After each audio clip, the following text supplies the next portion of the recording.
let's see, so we're talking in the 1860s at this point, and so the initial, so there were people who were, there were different gold rushes, and they kind of moved from place to place, and there were different mining towns, and eventually those mining towns kind of dried up, and people were looking for kind of drifting back into San Francisco or other parts outside of the kind of mine country, looking for work, and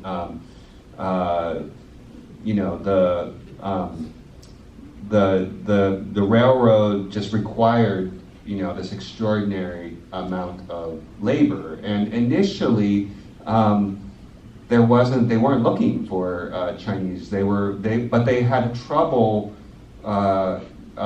retaining workers. I think what was going on was when they set out to build the railroad, and they said that they were going to hire all these people, there were still different gold rushes happening. There was also like this kind of silver strike that had happened, and so they were having trouble retaining workers. And the heads of the Union Pacific, they started talking about it, and they're like, well, maybe we should try the Chinese. And in the letters you can read, they were initially skeptical. Right. And Governor Stanford, right? Yeah, and so they were like, they just doubted that the Chinese could,